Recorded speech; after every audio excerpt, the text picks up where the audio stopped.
4,500 cyclists, 85 miles of Scottish roads, and over 1,500 metres of climbing. And me, genuinely worried I was about to take out the entire peloton on the start line. This was Etape Caledonia 2026, my first ever sportive. And here's how it went. For the last 8 weeks, I've been following a structured training plan with just one goal: finish the Etape Caledonia in under 5 hours moving time. In that time, I tackled multiple interval sessions, long rides, Zwift races, all to make sure I was ready for the challenge. I'd really enjoyed the process of watching myself improve. I now just hope that it wasn't all going to be for nothing. The Etape Caledonia course comprises 85 miles of prime, scenic, and crucially closed Scottish roads. Even with all the training, this distance was a significant jump up for me. Add into the mix over 1,500 metres of elevation over two main ascents, Trinafuir and Schiehallion, and this was going to be a real test for me. In the days before, the nerves were certainly building. I followed my taper plan religiously. I'd laid down all my kit well in advance, but I still wasn't completely sure I was fully ready. And to be honest, the time target of under 5 hours moving wasn't even really my biggest concern. You see, I've only ever ridden solo. All my indoor training sessions on Zwift, my outdoor long rides, it's always just been me and my bike. I've never once ridden in a bunch. And I was about to line up alongside 4,500 other people. The start was on a cold, crisp, but mercifully dry morning in the beautiful Highland town of Pitlochry. The start was rammed with bikes, riders, and excited energy. And here we are, made it to the start. I don't know if you can see. The orange sign is my very supportive girlfriend.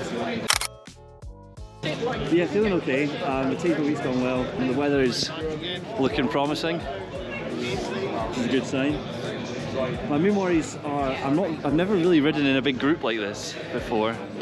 All the training rides and things have been just solo, so we'll see how we get on with that. But otherwise, I think it should be okay.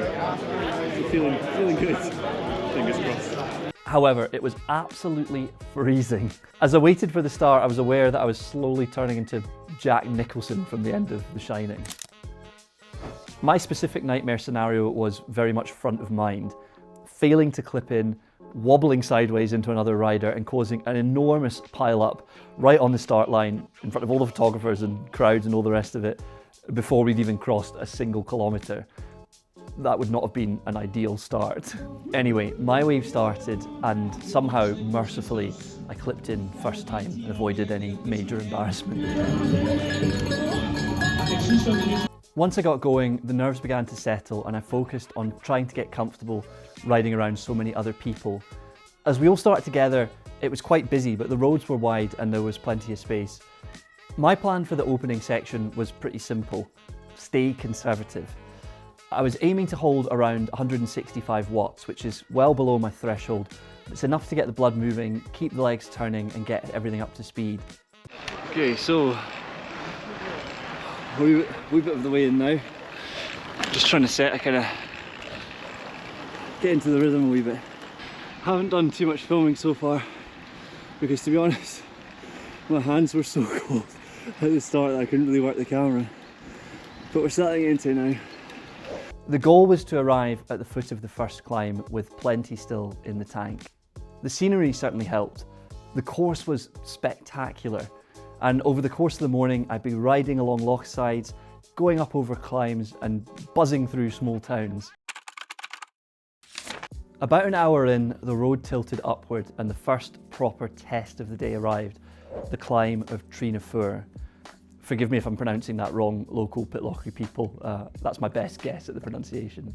Anyway, it was a 4.2 kilometre climb at an average gradient of 4.9%. Not an absolute monster by any stretch of the imagination, but enough to sort the field out. Just on our way up, I believe is the first sort of somewhat major climb of the day.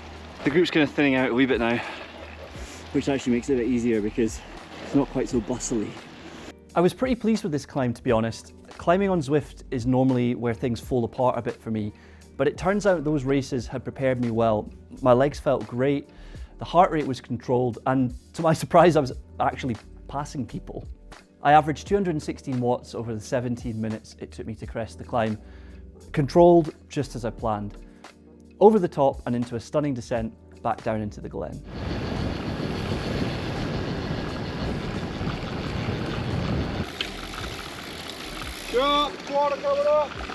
Descending on the closed roads was so much fun, and there were marshals to warn you of any particularly sharp corners to stop you accidentally catapulting yourself into the scenery. With my confidence now high and the first ascent under my belt, I was much more comfortable riding around other people, and I began to sort of relax into the experience a lot more. As the route began to curve along the banks of Loch Rannoch, something new happened. I found myself in my first proper group. Going in with a wee group here, which is quite nice actually. Up till now, I've been riding around a lot of people, but not with a lot of people. With things having broken up a bit over the climb, I began to find riders that were going at a similar speed to me. And so I got my first experience of proper drafting. It was quite thrilling to get this experience for the first time and to see how the draft would affect my speed. Our little train rolled on until we hit feed station 2, where crucially the absolute unit of a human being who'd been dragging about 40 of us along at the front decided he'd earned a rest. Kind of hard to argue with that. Okay, so we made it to the first, second actually, feed station. Very nice. Flapjacks in particular were very good. Wasn't on the fueling plan, but it's been added. So far we're on one pace where we need to be. In that last sort of section along this side of the loch, if you can just see the loch in the distance there, I was in a group that was going at a good kind of lick, and that carried me along. So we're on target. We're on power target, we're on speed target. I can say that the power target is all me, the speed target 60% can be attributed to the group that I was with. I've not really been keeping up with the water as much as I probably should have. I'm not really good at remembering to drink as much as I need to, so try and tackle that, you know, in this last section. The route has been absolutely stunning, I have to say. The roads have been excellent, especially this last little kind of rolling bit along the side of this loch has been so nice. And also the sun has decided to come out, which is welcome. Rested, refueled, and back on the road, we slowly came towards the moment I've been thinking about quietly for about 8 weeks, the climb up Schiehallion. I knew this was going to be the largest challenge of the day. I'd had a look at the profile in preparation for the event. It is only 175 meters of climbing, but there are gradients in amongst there touching nearly 15%. And coming in 3 hours into a hard day, I knew it was going to be a struggle. I also knew that if I stopped, it would be extremely difficult to get going again on this incline. And if that happened, I could basically kiss my goal of finishing in under 5 hours goodbye. Even with the Garmin up front and all the information it gives me, as I'd never been up this climb before, it was still tricky to nail the pacing.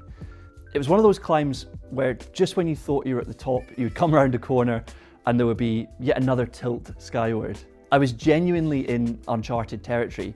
By this stage on my training rides, I would normally be approaching home and looking forward to a nice cup of tea. But to my delight, I still had a lot in the tank and I could keep things ticking along nicely. I used some of the other riders as unwitting pacers and just kept grinding myself up the climb. Over the steepest 10 minutes, I averaged 237 watts, which is just below my FTP. It's hard, but it's sustainable. Around me, riders were having to get off and push, and there was quite a lot of sorry looking faces, to be fair. But I managed to keep the wheels turning. Over the top and onto another magnificent descent down the closed roads. Well, that's the second big climb of the day done. And that, I think, is all the climbing, at least all the big climbing. I tackled it fine, I think. I tell you what though, it was claiming some souls on the way up. There were some very sad looking people. But we're over the top now. And as I say, where there's a climb, there's always a descent. And there's also a very nice view. If you can see this.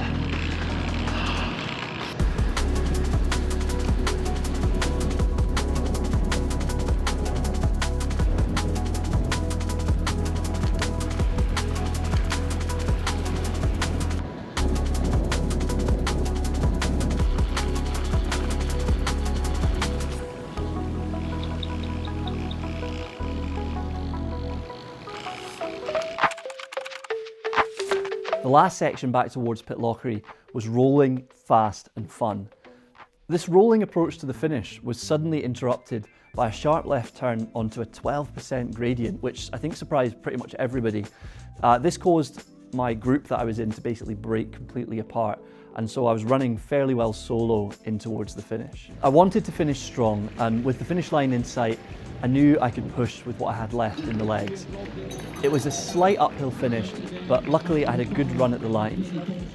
Crossing the finish was fantastic, especially with the crowd cheering you on. So, the goal. If you remember, it was to finish in under 5 hours of moving time. And I'm happy to report 4 hours, 41 minutes and 37 seconds. That's just over 18 minutes under the time goal I'd set. And actually, even if you took the chip time, including the stop, I still managed to finish just a hair under 5 hours. Job done. Okay, we are done and I have the bling to prove it. Yeah, it went really well. I'll cover all the ride stats when I'm back at the house so I can do it properly, but it went really, really well. I think, as you'll see, you know, I ended up in some groups, which was nice. I've never cycled in a group before, so that was kind of a new experience for me. Overall, really, really happy. We got very lucky with the weather as well. It's been a really nice day, not too windy either, which has definitely helped. So now, everything is kind of a bit sore. My knee is sore, my ankle is sore, my back is sore, which probably means I need to go and get a bike fit at some point. But no, I really enjoyed it. For a first event, it was fantastic. Thoroughly recommend coming along if you've not done it before or if you're considering it. The course was fantastic. There was one bit of the course that I wasn't so keen on, which was kind of like a single track road, and it was fine, but it was just quite bumpy and gravelly and stuff. But the rest of the course was stunning. Really good tarmac. So yeah, really can't complain about any of that. This is where we are, by the way. This is the dam. It's very pretty. And yeah, talking of which, the views as we were going around the course were absolutely stunning. It was a beautiful, beautiful, beautiful course. Chapeau to whoever planned it. Very pretty. So yeah, Etape Caledonia 2026 finisher, Patrick Dupuis, signing off. So what did we learn from this? Well, there's 3 things that I'm going to be taking away. Firstly, group riding. I want to do more of it. It was really good fun being part of the pack. So I'm going to join one of the local Glasgow cycling clubs and try and get a bit more practice riding in pace lines and things like that. Second, I think I probably need a bike fit. Towards the end of the ride, I was getting some knee pain in my right knee, a bit of lower back pain too. And I've never had a bike fit, so I think if I'm going to be doing more events like this, that's probably a bit of a non-negotiable. And thirdly, the one I'm most pleased with, my preparation worked. All this training had worked exactly as intended over the 85 miles, 1,500 meters of elevation. I arrived at the end, still strong, still under control. So that was 8 weeks, really well spent. This event has definitely given me a taste for this kind of thing, and I'm already eyeing up my next challenge. I'm thinking of taking on Tour of the Borders, which is in September, about 4 months from now. I'm looking forward to getting back into training, to keep improving, and see how much I can better my performance in that event. So that was Etape Caledonia 2026. If you enjoyed this, please do consider subscribing. You know where the button is. There's going to be a lot more riding on this channel. I'll see you in the next one.